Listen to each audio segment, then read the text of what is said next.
Okay, welcome everybody. This is one of, are we the last BOF? I don't know, but one of the last BOFs here at SIGGRAPH Asia 2025. So thank you for staying to the end or trying to make it as interesting as we possibly can. We've been running a number of BOFs from the Kronos group. This is a BOF that's being hosted by the Metaverse Standards Forum, which is not a standards organization, but it's a place for standards organizations to come and cooperate together. So thank you for staying with us. So my name is Neil Trevett. I'm, as well as president of the Kronos Group, I am also president of the Metaverse Standards Forum. The forum was originally bootstrapped by Kronos, but now it's completely independent, the two independent organizations. So I'm going to spend a few minutes just talking about the forum and what we're trying to achieve, what we think the metaverse is and could be. And then we're very fortunate to have a couple excellent speakers, Stephen and Leonardo, who are going to be talking about what we need to build the metaverse and how we might use and work within the metaverse. So let's start. So a little bit more detail about the Metaverse Standards Forum. When Facebook, as they were then, but now Meta, did a lot of PR around the potential of the metaverse in 2021, we got a lot of companies coming to Kronos saying, "You do a lot of standards for the metaverse, and we want to talk to you." We go, "Do we? Oh, I guess we do." 3D and spatial computing and AI are vital parts of the metaverse. But of course, the Kronos Group, we have a very specific focus. And there are many other standards organizations that are doing excellent work, creating other standards in different domains that we're going to need to build this platform that we're currently calling the metaverse. And we wanted to go and talk to those other organizations and coordinate. And we found very quickly that there was actually, to our surprise, nowhere where all of the standards organizations could meet together and meet with the wider industry. So we set up the Metaverse Standards Forum to be that. We started out with 25 members, and we thought if we're lucky, we'd get like 50 members. And within like 2 months, we had 2,500 member organizations had joined the forum, both standards organizations and companies, because there is a lot of interest in talking together and acting as a community and coordinating how we are going to build this thing that we call the metaverse. But we don't want to compete with all of the standards organizations because there are hundreds of standards organizations. They all have their expertise. We wanted to remain focused on being a neutral meeting place. So if we're not making standards ourselves, what can we do? How can we help the standards organizations? Well, there's pre-standardization work, use cases and requirements, finding gaps in the landscape where maybe there is no SDO currently working on a particular piece of technology, persuading an SDO to take up that area. And post-standardization activities, providing feedback on standards. Are they working? Are they being properly tested? Are they interoperating with other standards that we all need? That's the kind of activities that we try to do at the forum, as well as providing this meeting place. But the question I get asked most often is, what is the metaverse? And I think if you asked 20 people, what is the metaverse? You probably get like 30 different answers. But we need to have some mental model on what we're trying to do here. So this is our current model of how we explain to people what the metaverse might be. And there's a lot of confusion over the term the metaverse and spatial computing and XR. They all get mixed up and used in different ways. So this is how we describe things. They're different terms: XR, spatial computing, and the metaverse. XR is using some kind of device with sensors and maybe displays. It might be a VR helmet. It might increasingly be smart glasses, but it's using the hardware, the display, the sensors to do XR type stuff that we've seen here at the show. Spatial computing is a very good term. It's decades old. And that's using your XR device to interact with your immediate environment. So your XR device might be understanding the environment around you. It might be understanding you as a user, your language, your gestures, your facial expressions. And then if you have multiple users doing spatial computing like that, and you connect them together, that's the metaverse. So it's connected spatial computing that brings together multiple users and increasingly soon multiple AI agents into some kind of 3D environment that probably is registered to the real world, or it may be entirely virtual, and compositing together all these users in a 3D space with multiple services also being composited into the space. And when you think about that, you think, well, that's pretty much like the web. The web, though, is 2D. What we're trying to do maybe is to build a global platform on open standards, but just in 3D to connect data and AI and users. So in that sense, the metaverse is the spatial evolution of the web that we have today. Whereas in the 2D web, we have HTML, we have images, they're being composited in a 2D page. There's typically one service going on. You typically have one user in a web page, whereas the spatial web, again, is going to be compositing so much more into a 3D space. But we want to have the same foundation as the web, which is open standards that are available for anyone to use. But we need it all in 3D. So there's going to be a whole stack of 3D standards that we need to be able to build this platform that we're currently calling the metaverse. My personal opinion is the original vision of the metaverse, as was explained in Matthew Ball's excellent book, was kind of dystopian. His vision was really, it's just virtual worlds. We're all going to be connected. We're all going to be wearing virtual helmets like this, and we're all going to be disconnected from each other, but we're going to spend hours and hours and hours every day in that kind of environment. I just don't think that most people want to be disconnected from their friends and family like that.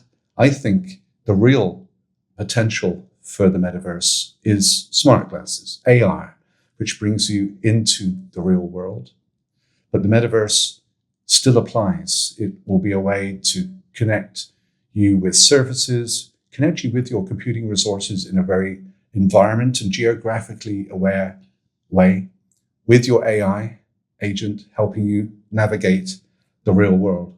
I think that is a much more positive view of the metaverse, and I think much more useful. And I think although we're starting the journey into all-day smart glasses, we're probably years away from that.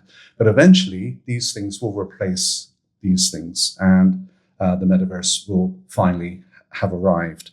In the meantime, we need to make sure that these devices are useful. Many say, well, the metaverse is dead. No, because AI killed it. Metaverse is old hat. AI is the new hotness. But I think they're missing actually something very important. And that is the AI and the metaverse are very tightly linked. They're all part of the same story. Building this new way of interacting with our computing. The metaverse is going to be the primary user interface for AI. I think if we can get these kind of new devices that live with us through the day, spatially environment and user aware. That is how AI is going to become truly useful.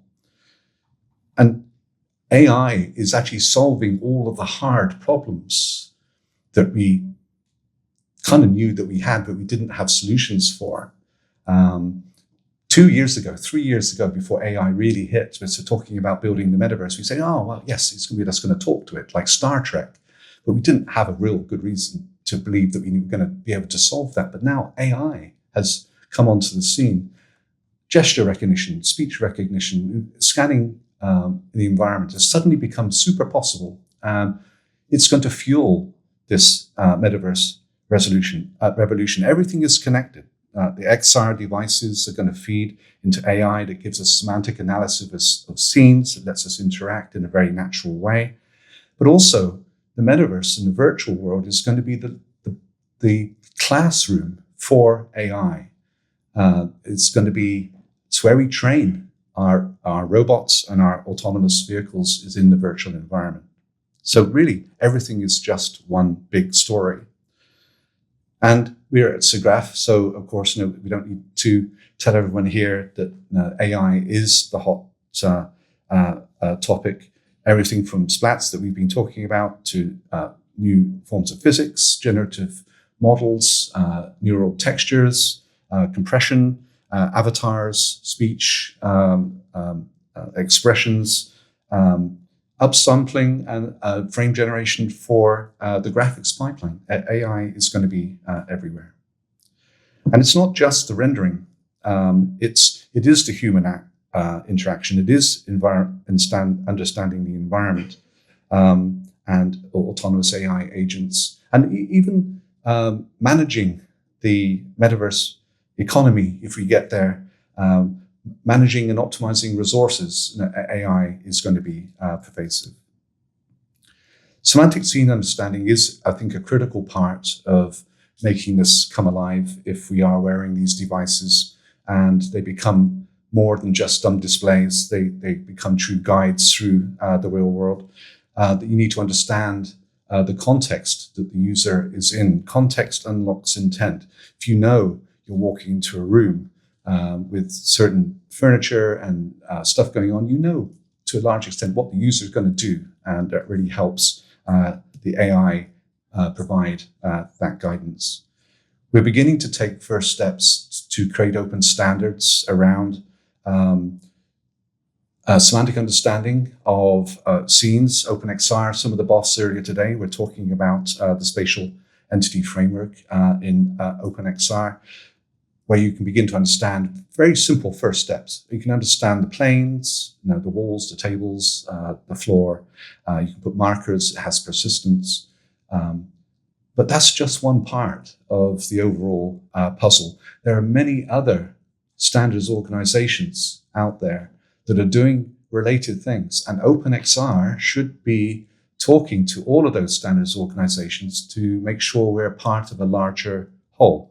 Open Geospatial Consortium, Tam was here, they have GeoPose. So if we're going to have geospatial alignment, Open Geospatial Consortium are the place they've been working on that for decades. ISO with MPEG-I, 3GPP, we're all going to be connected over wireless networks. Latency is critical, handoff is critical. W3C, they are working on spatial data and geospatial registration. OpenAR Cloud, it's another whole standards organization that's been thinking about how to bring compute into spatial environments for almost a decade. We need to make sure we're not duplicating that work. We're leveraging their work and helping those other standards organizations where we can. That's a good example, I think, why we need a place for standards organizations to come and cooperate. And I mentioned, the virtual world is going to be where AI learns how to interact with the real world. A lot of times it's just very hard to get training data from the real world, where it's expensive or dangerous or illegal to create real world training situations for autonomous robotic autonomous vehicles. Increasingly, the virtual world is the place where we are able to generate those scenarios in much higher volume and much lower cost than trying to do it in the real world. So we're working towards this idea. This is an industrial example where we're wearing some kind of device and we're being guided and aided in some real meaningful way. That, I think, is a good vision for the metaverse. There's some of the standards organizations that are working in a domain. We're trying to bring them all together so we can cooperate. And we're getting good success. Now, I'll use an example. Again, some of the earlier BOFs, GLTF and USD, it's two of the formats that are being widely adopted throughout the industry. USD and GLTF have very, very different design perspectives. USD is coming from the making movies, and GLTF is coming from deliver 3D objects on a mobile phone with a web browser. But we need them to be aligned. They don't need to converge because they're doing different things. They have different missions.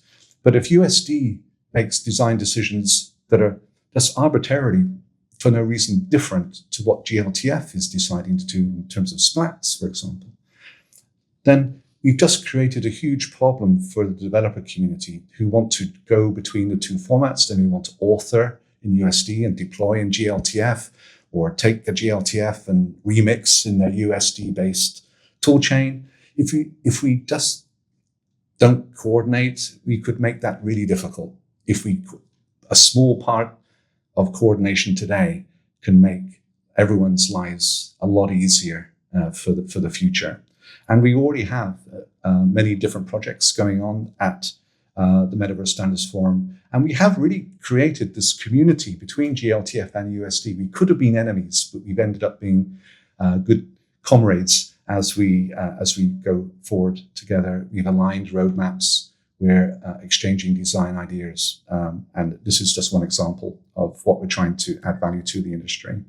So I'm going to stop and let the interesting speakers come up. But just to sum up, AI hasn't killed the metaverse.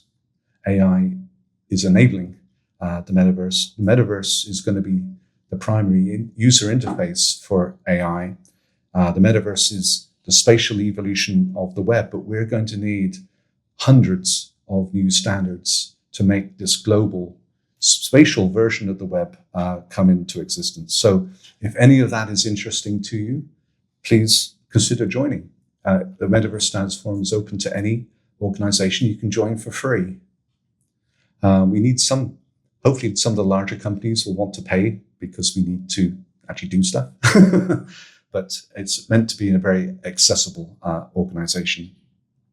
And we're glad to continue our mission of bringing people together by inviting a couple of speakers. So, Stephen, where's Stephen? Stephen here? Yes, you're right there. Great. Please come on up. Stephen's going to be talking about physics-based world models for the AI era. Go on. Oh, thanks. Cool.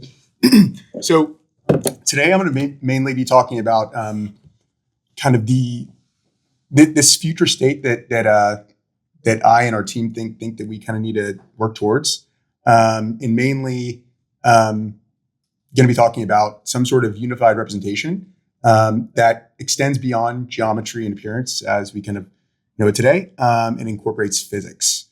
The goal by the end of this, 15 minutes or so, is to convince y'all that geometry and appearance alone basically aren't enough. So what we believe is really critical for a kind of a world model as we know it, we think that somebody needs to be able to create, and again, who it is, I don't think anybody can say effectively what this representation is going to be.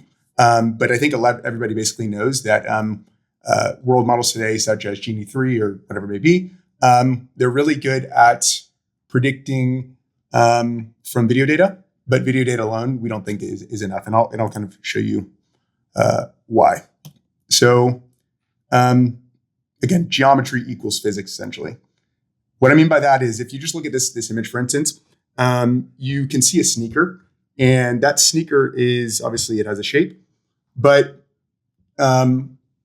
when it's, if I were to give an AI model this sneaker, for instance, say, create a beautiful raining campaign shot with this in a close-up mid-running, obviously the model would need to predict or simulate that shoe deforming in a correctly accurate way, which basically all models hallucinate today just because they just don't have enough data, because how would they?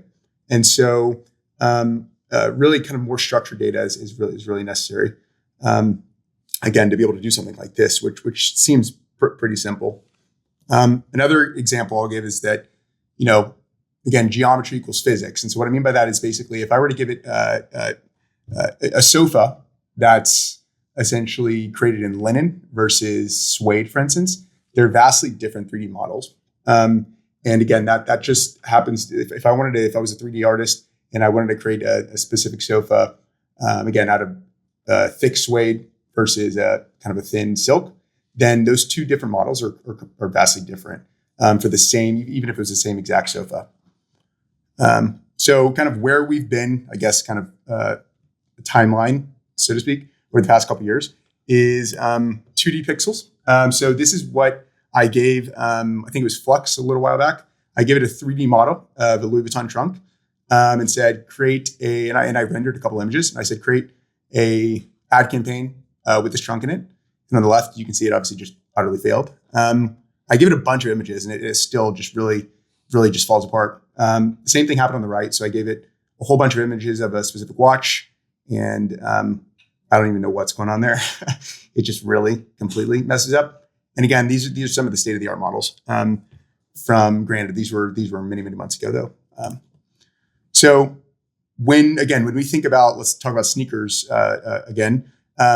When I talk about like simulation in a truly kind of like more unified representation, this is kind of what I mean. Like this is kind of what we're trying to unlock. So imagine you have the same sneaker, but under a bunch of deformations. This one is hallucinating because I had to create quickly with Veo, but it just, again, it kind of falls apart. And it has a bunch of data on this specific Flyknit sneaker, but it's still just, it still really can't do what we need it to do. Another example of this is, let's see, right here. I tried a bunch. It just doesn't work. And then let's keep going. So video. DeepMind published a paper a couple of months ago, basically stating that they think video is the unified representation of the future, that basically will unlock this, physics-based understanding. And while they did prove some really critical points, there's still huge limitations that it's just not able to contend with. So, for instance, this is the paper, but when I go to Sora, for instance, something as simple as a Newton's cradle. Again, this is trained on as much video data as you can imagine, but it still just doesn't.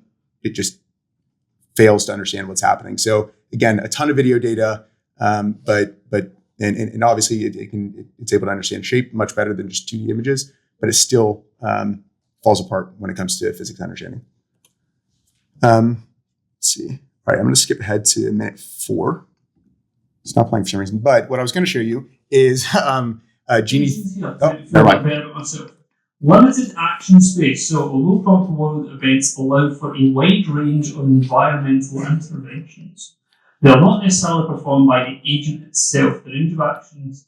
So, I'll kind of talk over him really quickly, but basically, what he's about to show is Genie creating a simulated environment.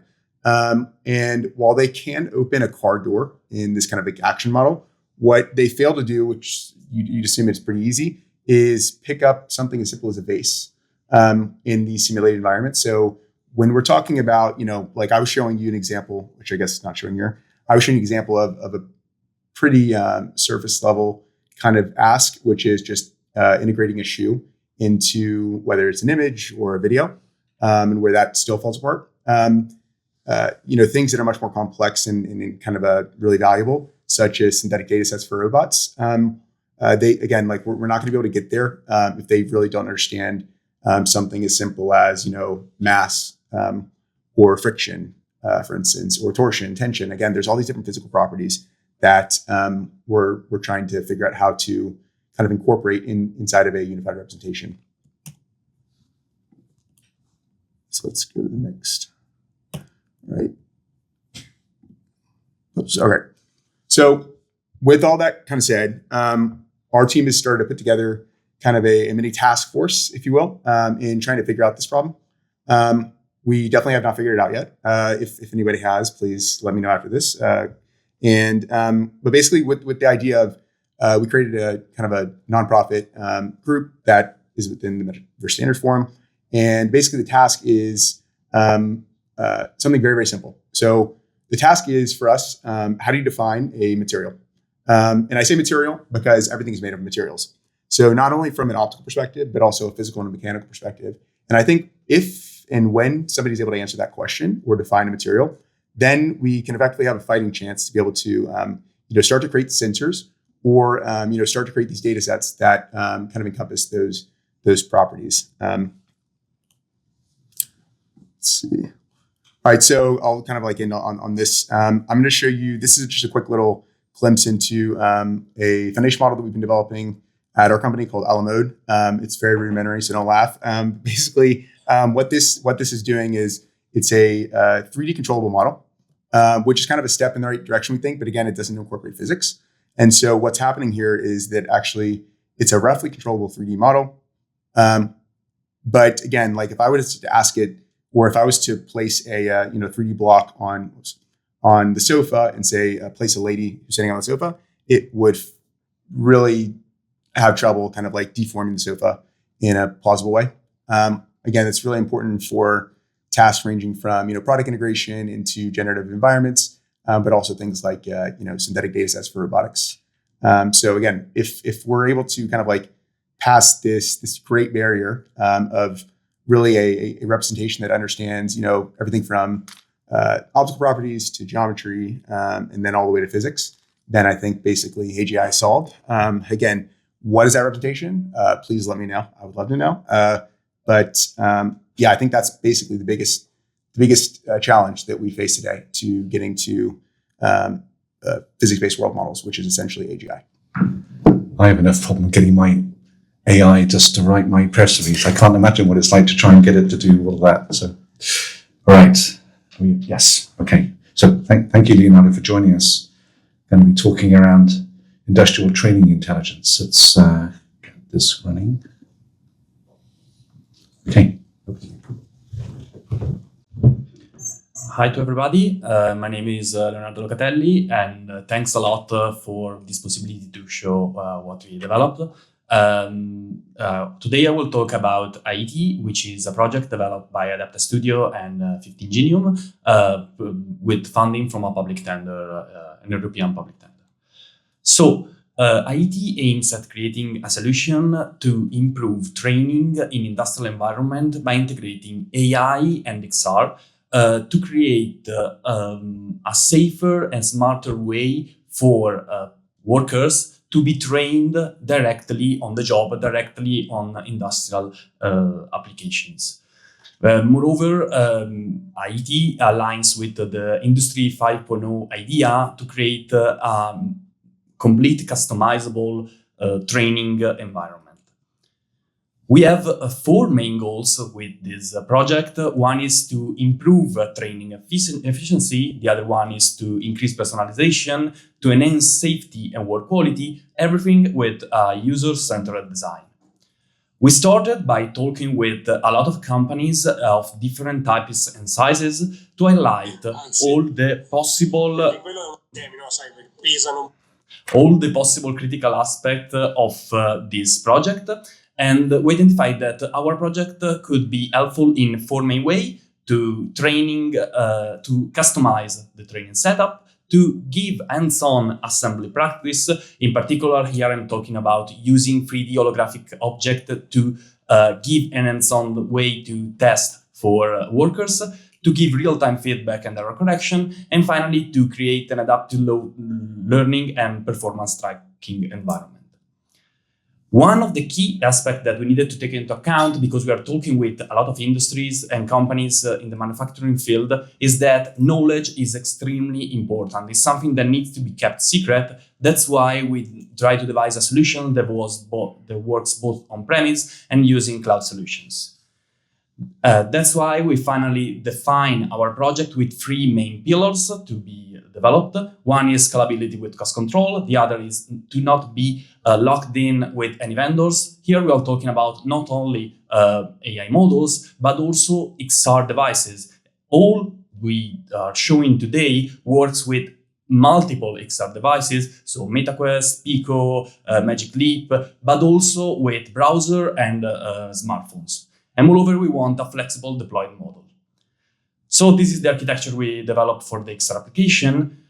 We start by the input data. Those input data could be text, but could also be audio. And they can be in any language because they will be then translated into the language of the document.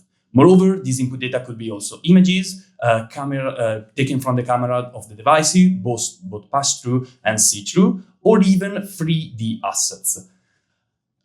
All given each questions, finally, after the processing, the application will show and will spawn the relevant information, which can be both PDF, 3D asset, images, or even 3D object, or even submeshed directly in the XR application. In order to do that, we need to get the question or the information from the user, for example, from audio input, and here we needed to choose an ASR model. And in particular, the choice was between having a cloud solution or an on-premise solution, and we chose to use MetaWit for the cloud solution and OpenAI Whisper for the on-premise solution. Then we needed a conversational agent system. As mentioned, we don't want to be vendor locked in using OpenAI or Gemini or whatever specific vendor we can find. So we choose to employ for the cloud solution Grok, which is a token as a service infrastructure.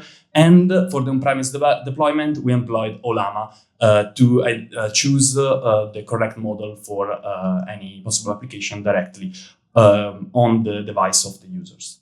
And finally, we have the output solution. Here we have I know that it's not very easy to understand what is written here, but we have an orchestrator agent that takes all the information and all the question from the users, identify which is the necessary context, which is the necessary knowledge, which is the necessary capabilities that are needed for answering that question, and then spawns an agent that has this capability, this knowledge, and everything else.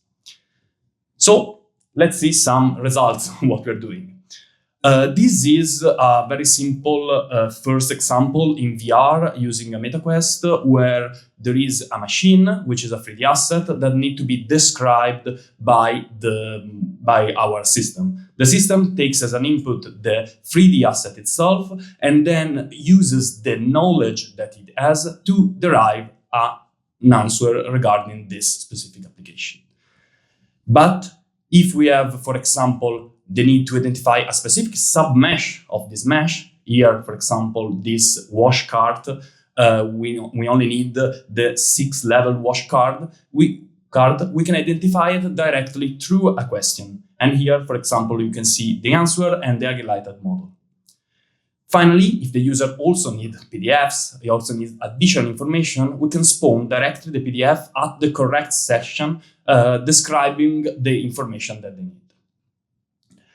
But this can be also employed in a pass-through setting. Here, for example, I want to ask a question. Here right now it will be typed, but it can also be done directly through voice. In particular here, we want to identify what are the rocker arms of this motor, and the system directly spawns both the PDFs, the images, the videos, everything in the correct section, the answer, but also the 3D models completed with the animation correct to identify how to install these sections. Finally, the last application I'm showing is regarding remote training and AI. This is extremely important because it's the one that right now a customer in Italy is using. And what is this? We start by the fact that maybe we have workers in Italy that need to communicate with workers overseas that maybe are on field. These workers overseas directly have a headset on their head. And this headset usually is a see-through lens headset due to safety concerns. And the remote expert can guide these users to identify what they need to do directly on the machine they're working on. But sometimes even the expert doesn't know everything. And so there is an additional AI expert that can help both experts to identify the correct questions and the correct answers for all the questions they have. Here we have synthetic video because we couldn't show the final application on the customer. So that's all we develop, both ADAPTA Studio and 15 Genium. And if you want to try it out, we have a very small demo version here with a MetaQuest. And thanks a lot. Thanks again to the Metaverse Standards Forum. Thank you. All right. So, wow, you guys were both on time precisely. That was awesome. So we do have some time for questions. So any questions for either of the speakers, the forum, the Metaverse, before we all break from SIGGRAPH? And DC has the microphones. I'm going to ask a question of the audience then. So show of hands, who thinks we need a different term than the Metaverse? 1, 2, you have good taste, sir. I think the term the Metaverse isn't the ideal term. It was a term that was initially coined for this whole concept of kind of connected spatial computing.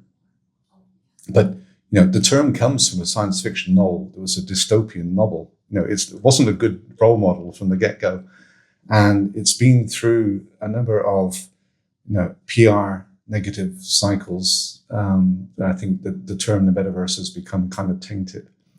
I think we need to come up with a new term. No one has come up with a better term yet. The European Union is using Web 4.0, which actually I'm beginning to grow to it, because if it is the evolution of the web, maybe 4.0, it just seems a little weird because we haven't quite figured out what Web 3.0 is yet. So to talk about Web 4.0 seems a little premature. But if anyone has a good idea on what we should call the Metaverse, please let me know. We're offering a prize. Yeah, thanks so much. Thanks, Dr. Yuan Yu, the former president IEEE SA. First time he saw my Web 3D demo and feel very surprised, amazing. So he always persuade me to apply to do something for Web 3D Metaverse standard. So this time he should come here to presentation, but he recommended me to do this presentation on behalf of him. Yes, I'm very lucky. So I working on Web 3D for 20 years. I propose lightweight and fine-grained Web 3D engines that should involve this new Metaverse standard. And this is the introduction I will skip. So I will introduce our key technology for Web 3D. First one is lightweight pre-processing. This is globally to reduce the 3D data size and the volume at server end. Even though it's a lightweighting pre-processing for 3D Metaverse things, but precision and details doesn't any losses. Second one is fine-grained pre-processing. The internet bandwidth is really narrow for 3D things, streaming and transmitting.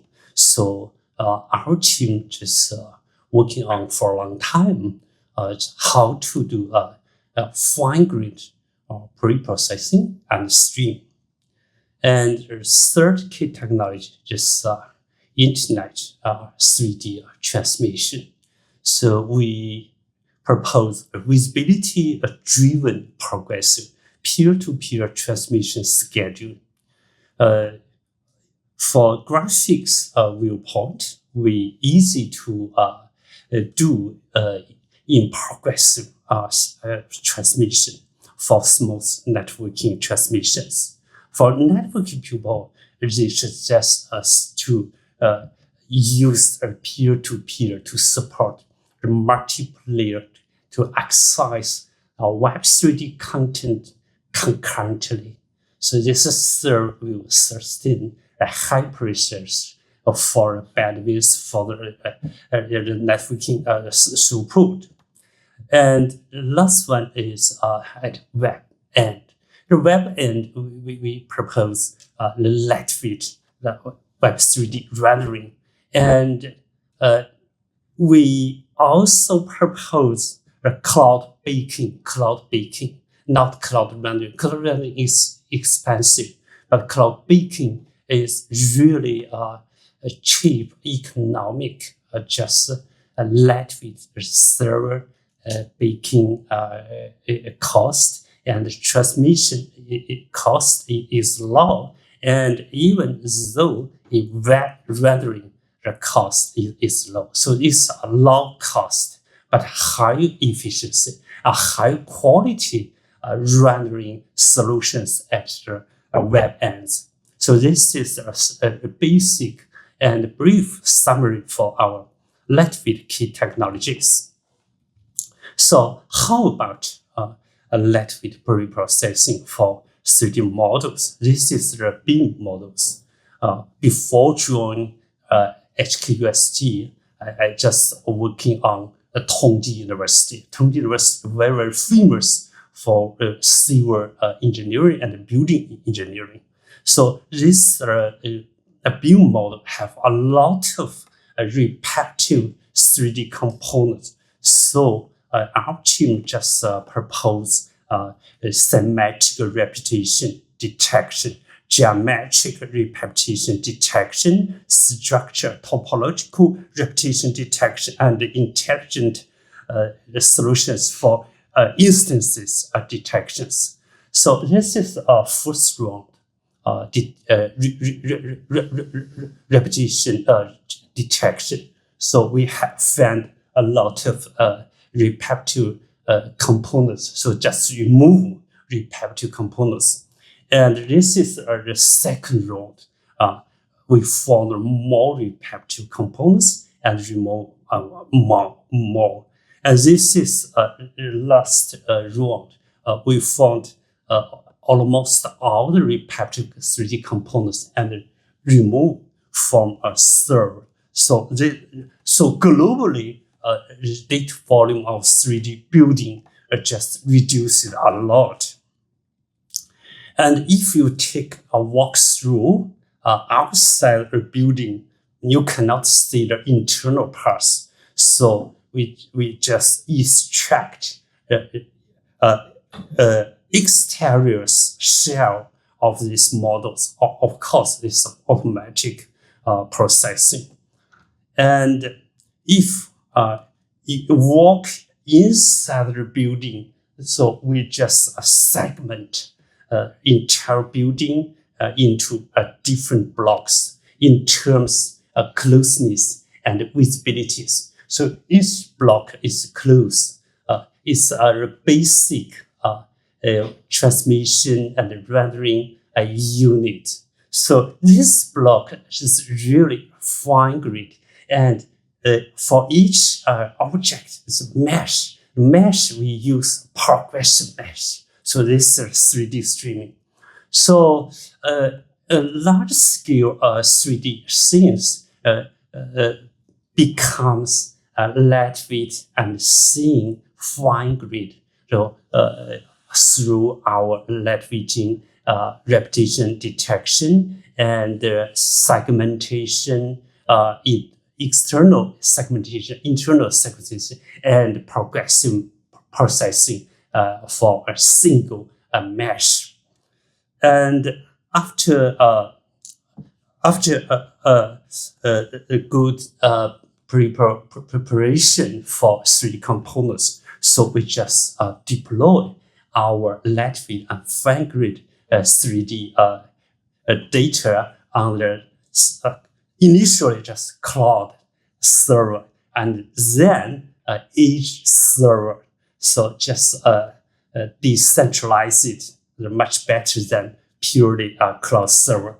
And then we just bring CDN enhance our Latvian and fine-grained peer-to-peer transmission architectures. So this very, very simple introductions.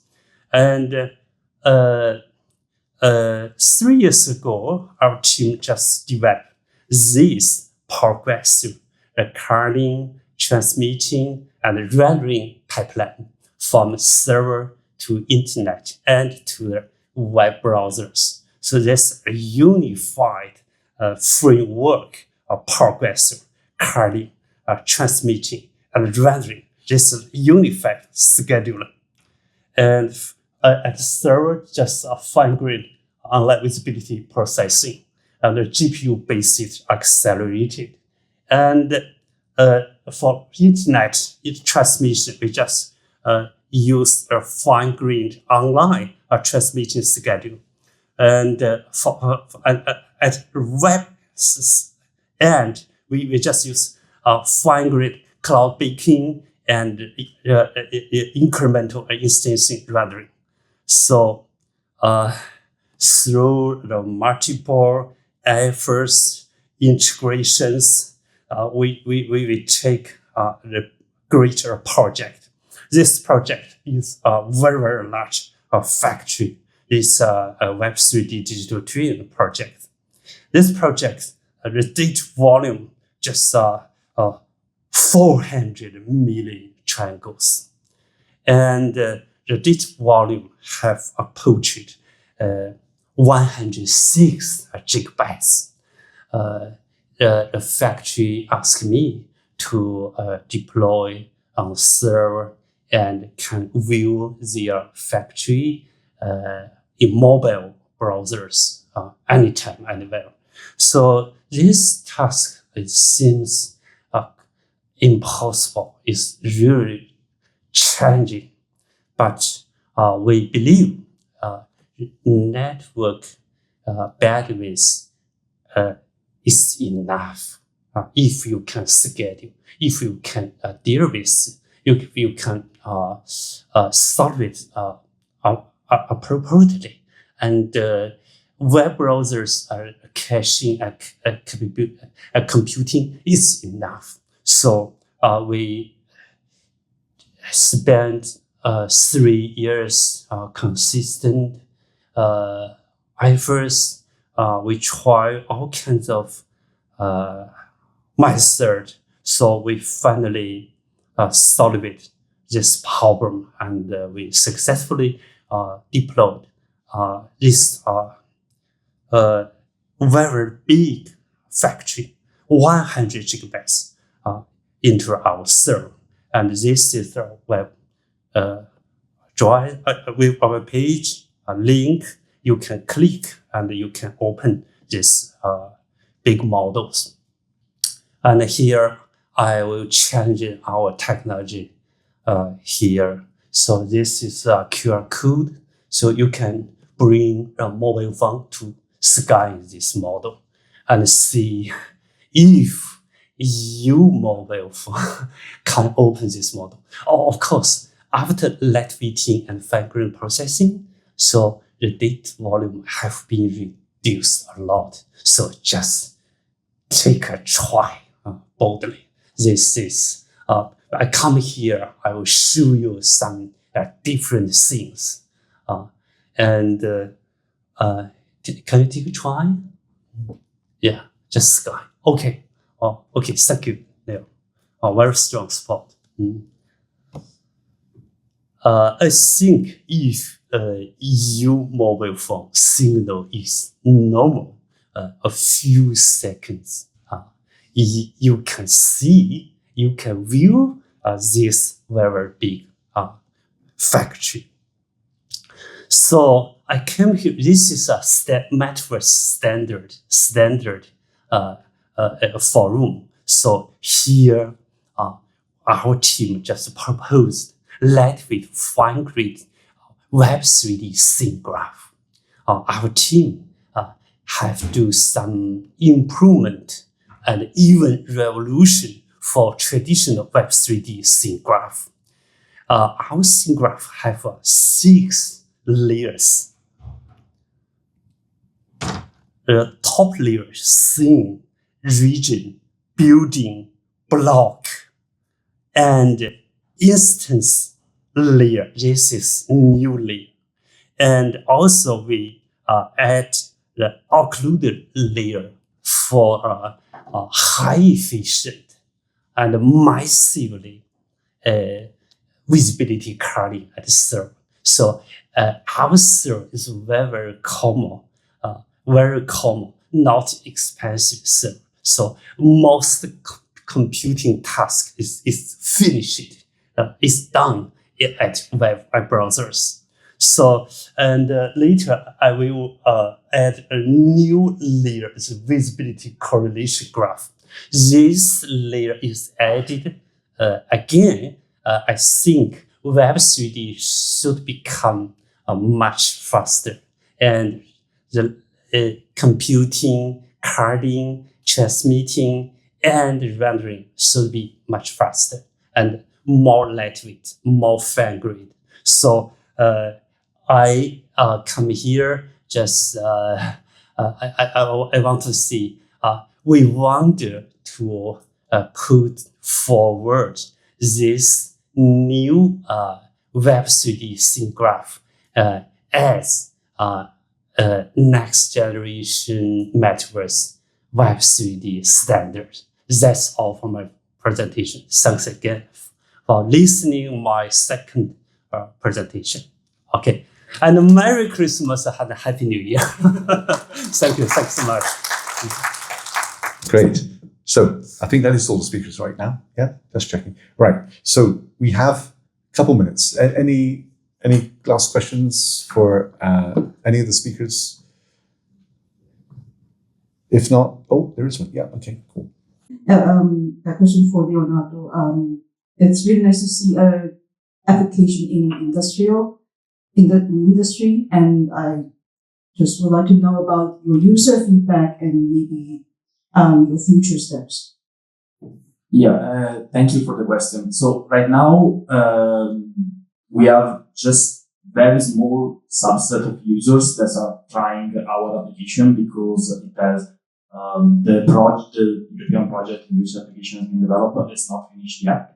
And so there are some pilot use cases that say that it's very useful, and in reality, the most important part is the last one that I shown, or the remote collaboration with AI, because it solves 2 problems. One is the remote collaboration problem, and the other one is the not having enough information problem. And so that is the best application that we are solving, in particular for an Italian company that has some worker overseas. I don't really remember if it was here in China or in other places in Asia, but I don't really remember where. And so the feedback is positive, but it's too preliminary to say it is something that could be continuously employed in an application. So that's it, basically. Thank you. Cool. Any other questions?